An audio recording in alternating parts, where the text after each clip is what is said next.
Okay, I want to tell you about a film called Stolen Summer. Now, it's not the kind of film that you need to go and watch. It didn't get great reviews, so I don't mind telling you basically what happened in this film to save you ever having to watch it. But it tells the story of two boys, 10 and 11 years old. Danny, who is a Jew, and Pete, who is a Catholic. And Danny and Pete, well, they're good friends, but sadly one summer, Danny, who's the Jew, is diagnosed with terminal cancer. And the film is basically about his final summer. And when he finds out, his friend Pete, the Catholic, he makes it his mission over that final summer to try and convert Danny from Judaism to Catholicism. There's lots of kind of funny conversations as two young boys try and work through these issues, but at the same time it's all a little bit awkward as well. It's a little bit uncomfortable as you watch Pete try and persuade Danny to give up his Judaism and become a Catholic. Well, eventually, sadly, at the end of that summer, Danny does die, and it's then that the message of the film is given. As Pete watches the funeral, he realizes his mistake, and he walks up to Danny's father and he says, "Look, I was wrong. I was wrong to try and convert Danny to Christianity." And Pete is about to leave, and he's walking out of church. He turns around, though, and he goes back to Danny's father, and he says, "I almost forgot to tell you the most important thing, that Danny is in heaven." And so at that point in the film, you think, yeah, that's right. That's the kind of society that I want to be a part of. A society that considers all religions, all truth, equally valid. Jew, Christian, Muslim, Hindu, equally valid ways to God. That instinctively seems that it must be the right attitude to have, doesn't it? In fact, surely it's wrong for one religion to make an exclusive claim that they alone have the truth about God. An exclusive claim that their religion alone is right. Well, I just want to explore that idea under our first heading. Exclusive claims are wrong, or so it seems. And they're wrong, firstly, because, well, basically they're arrogant, aren't they? So the latest estimates suggest there are 4,000 religions in the world. How can one religion claim to be the only true religion? Well, there are about 7 billion people in the world. Maybe 2 billion would claim some kind of allegiance to Jesus, 2 billion Christians. But that means there are 5 billion people who do not believe in Christianity. It just seems incredibly arrogant, doesn't it, for a Christian to say, we've got it right and you 5 billion have got it wrong. Exclusive claims are wrong because, well, they're arrogant. Surely it's better to say that all religions are equally valid. But worse than the arrogance, exclusive claims seem to be wrong because they are dangerous. They lead to tension. So Karl Popper, one of the great thinkers of the 20th century, put it like this: it is a short step from the confidence which says, "I am sure," to the tyranny which says, "Therefore I must be obeyed." See what he's saying? As soon as someone is sure that they have the truth and others are wrong, it doesn't take long for them to feel superior to those they consider wrong, to marginalize them and belittle them. It's only a short step from certainty, "I am right," to tyranny, "I must be obeyed." And actually, that's even more the case when it comes to exclusive claims about God. When a Christian stands up and says, only Christianity has the truth about God, only Jesus is the way to God, and other religions are therefore wrong, that is an incredibly emotive thing to say, isn't it? John Hick, a British philosopher of religion, sums it up well. "We live as part of a worldwide human community that is at war with itself. In many places, men, women, and even children are killing and being killed in conflicts that are both validated and emotionally intensified by religion." He goes on, "And this is possible because each faith has traditionally made its own absolute claim to be the one and only true faith, and absolutes can justify anything. If you hold an absolute belief, being sure and confident that you're right about God and others are wrong, then at some point, the argument goes, you will feel superior to those you think are wrong. They'll get angry with you, you'll get angry with them, and there'll be tension. And so we see that on a small scale, don't we? I remember when I was growing up and at school and college, one of my best friends was a Muslim girl. Now, I was a Christian, and we got on really well together, but there were times when religion would come into the conversation.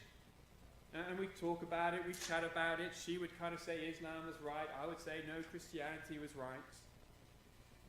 And that meant that, in the end, we didn't just talk about what we believed. We ended up arguing about it. Because for both of us, they were really personal and important faiths, viewpoints. And we were friends and never got to the point where we actually hit each other or anything like that. But it got heated at times. You see, religious exclusive claims lead to disagreement and tension, it seems. You see that not only on a small scale, you see on a global scale. Religion versus religion, armed conflict. In 2004, two academic researchers published a book called The Encyclopedia of Wars. And it was an incredible project to kind of chart the different wars that had happened historically across the world. And the research discovered there have been 123 religious conflicts historically, with the resulting deaths of millions of people.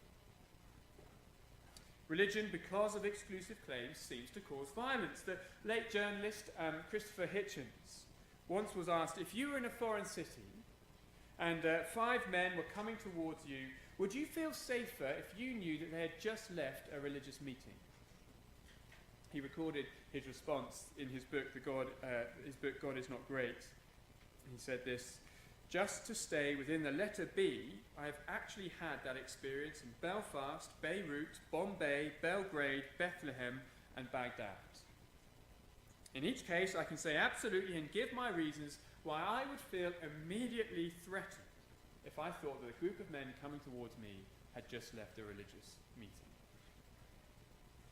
And he spends the rest of this chapter showing how in each of those cities, religion to some extent has caused violence.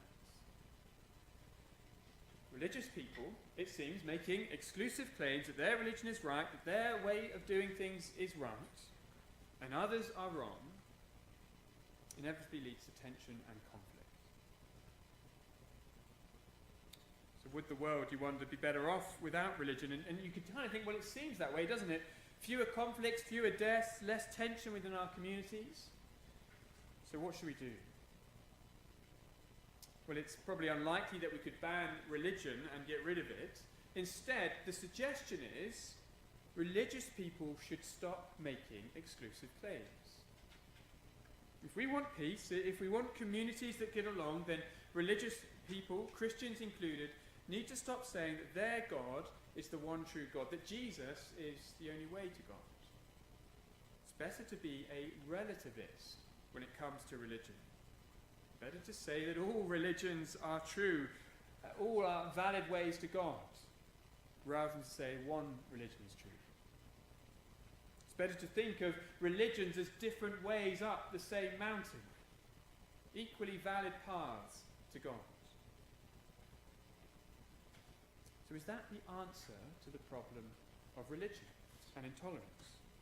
Teach and educate people of faith to become religious relativists, to see that all religions are equally valid and true. But I want to argue that that isn't the right way to go. See, there's a problem with religious relativism, and that's our second point. Exclusive claims are unavoidable. Exclusive claims are unavoidable. You see, religious relativism makes an exclusive claim. They say all religions are equally valid. Well, that is an exclusive claim. They say no religion can make an exclusive claim about God, but that in itself is an exclusive claim about God. The religious relativist excludes those who think that they do have the whole truth about God. They say to Christians who think that Jesus is the only way to God, you are not allowed to have that point of view. You're not allowed to think that way. The point is, exclusive claims, absolute claims, are unavoidable. It doesn't matter who we are. It It doesn't matter whether we're religious or not religious. It doesn't matter whether we have a relativist kind of approach to life or not. We all have absolute beliefs about life and ultimate reality. We all make exclusive claims about what's right and what's wrong, what's acceptable, what's unacceptable. Exclusive claims are unavoidable. And so I think the question we need to ask is this: well, which exclusive claim are we going to hold to? Which exclusive claim will lead to peace and justice and tolerance in our world, in our communities? And I first want to say that I don't think it is the exclusive claim of the religious relativist.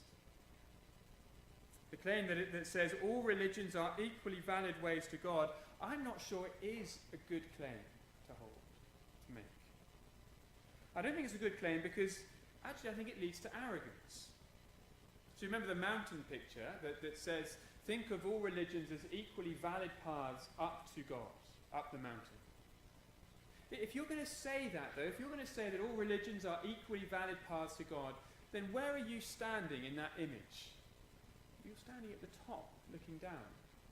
But you are claiming to have some kind of exhaustive knowledge of the different religions, what they're truly and really all about, such that you can say really all religions are claiming to believe in the same God, are leading to the same God. I think it's quite an arrogant position to be in. Not only does that kind of exclusive claim, all religions are equally valid, lead towards arrogance, I think it leads to incoherence as well. The different religions of the world make contradictory statements about God. The Hindus would claim there are 250 million more gods. Christianity would say it's one God. The Muslim would want to say that Jesus is just a prophet. The Christians would want to say that he is the divine Son of God. Hold those two together in a coherent way. And so I think that religious relativist position tends towards arrogance and tends towards incoherence. So let's finish by thinking about another exclusive claim, and the exclusive claim of Jesus. And I want to suggest in his final point that Jesus makes an exclusive claim that is not only true and coherent, but if believed and accepted, it doesn't lead to intolerance and conflict, but to tolerance and peace. Now, I realise that might sound ridiculous when you first hear it, so bear with me and let me try and explain what I mean. On the screen, I think if we can just flick down, we've got an excerpt here from one of the early eyewitness accounts of Jesus' life, from Mark's Gospel. And here we have Jesus talking to his followers about what it would mean to follow him. And we read this. Jesus called them together and said, "You know that those who are regarded as rulers of the Gentiles lord it over them, and their high officials exercise authority over them.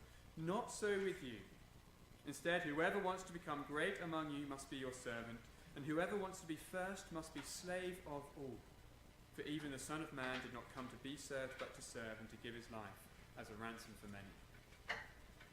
Jesus is talking about those in positions of power and authority in the society of his time, and how they use their power and their authority to serve themselves to the detriment of others. But he says to his followers, not so with you. They are instead to be slaves of all. His followers are not to marginalize others. They are not to exclude others. They are not to look down on others. Instead, they are to serve others, to be generous and kind and loving towards all people. Why is it that Jesus' followers should be like that? Well, it's in the very last verse, verse 45. Because, verse 45, even the Son of Man did not come to be served, but to serve. The Son of Man is the way that Jesus talks about himself. It speaks of Jesus' kind of God status, his divine power, his divine authority. And so Jesus says, be tolerant and loving and servant-hearted towards all people, because that is what I am like. Jesus is making an exclusive claim about himself. By calling himself the Son of Man, he is saying, I am the one true God who can bring people to God, and I serve and love all people. Therefore, you, my followers, must be those who serve and love all people. doesn't mean that Jesus affirms everybody in their position. Doesn't mean that Jesus says to everybody, you are right to hold that view. No, he's very controversial, Jesus, in the things he says. But his attitude towards people, even those he disagrees with, is an attitude of love and patience and kindness. And actually we see in the early years of Christianity that Jesus' followers did live like Jesus. The sociologist Rodney Stark studied the rise of Christianity in the first 3 centuries, and he demonstrates that one of the reasons Christianity grew so incredibly fast and unexpectedly was because of the way that Christians loved and served all kinds of people. He writes this: to cities filled with the homeless and impoverished, Christianity offered charity as well as hope. To cities filled with newcomers and strangers, Christianity offered an immediate basis for attachments. To cities filled with orphans and widows, Christianity provided a new and expanded sense of family. And to cities faced with epidemics, fires and earthquakes, Christianity offered effective nursing services. The exclusive claim of Jesus that he is the one true God who loves and serves all people led to a uniquely inclusive, peaceful and loving community. But you could think, look, that was, back then, that was 2,000 years ago. What about today? What about all the people who have killed others in the name of Jesus? Well, there is some truth in that. And that is a terrible thing when it has happened. But there is more to it than that. See, earlier I mentioned the book, The Encyclopedia of Wars, and I said the research found that 123 wars were caused by religious kind of viewpoints. But I didn't really give you the whole picture. The total number of global and historical conflicts that they documented in their research was 1,763. That means religious conflicts only make up 7% of historical conflicts in the world. And research into religious violence carried out by the Institute for Economics and Peace concluded this: corruption, economic inequality and political instability have a greater impact on countries' likelihood of conflict than religious differences. I think the point they were making is that many more millions have died and been killed for non-religious reasons. And that leads us to conclude, doesn't it, that every human being, whether religious or non-religious, seems to have a propensity within them to cause destruction, to harm others, to act in selfish and intolerant ways. The problem doesn't seem to be so much with religion, although that can be a factor. The problem seems to be much more with ourselves and who we are. And what makes Jesus so attractive is that he is able to change us. You see, verse 45, it's there on the screen again. Jesus says, "For even the Son of Man did not come to be served, but to serve and to give his life as a ransom for many." When Jesus talks about giving his life as a ransom for many, he is talking about his death on a cross 2,000 years ago. A death that ransoms or rescues people out of kind of hostility with the God who made them into relationship with the God who made them. And therefore it is a death, because it is a death that rescues, it is death that transforms. Jesus' death can make us humble. If I accept Jesus, then at the very moment I accept him, I also have to accept that such is my moral failure, such is my inability to love the God who made me and love others as well, that Jesus had to die on a cross for me. That is deeply humbling. It means the moment I start feeling superior to someone else, the moment I start thinking I'm better than someone else, I just remember Jesus' death, and it reminds me that I am no better than anyone else. His death humbles me. Secondly, his death makes us tolerant. If you become a Christian, you have to acknowledge that the God who you follow, the God who you are now kind of building your life upon, is the kind of God who dies for his enemies. Jesus didn't agree with his enemies. He didn't affirm them. But he didn't reject them either. He didn't marginalize them. He didn't oppress them or harm them. Instead, he went to a cross to die for them, so that they too could have the opportunity to know his Father and find life in his Father. And as Christians grasp that, then so we treat our enemies, or better, those who have a different perspective and viewpoint to us, in the same way. We don't necessarily affirm the viewpoint, we don't say we agree with it, but we certainly treat them in the way that Jesus did. Look, I guess we could be tempted to think, we need less religion. Less religion is what the world needs. Less exclusive claims, less Christianity. But I want to conclude with this idea that if Jesus' exclusive claim is right, if he is the only true God who serves his enemies and dies for his enemies, then maybe it is more of Jesus that we need. Simon Smart, writing in The Guardian, put it like this: the story of Jesus gives absolutely no warrant for violence. Any believer behaving that way is disobeying the one they claim to be following. The answer to violence perpetuated in the name of Jesus is not less Christianity, but more.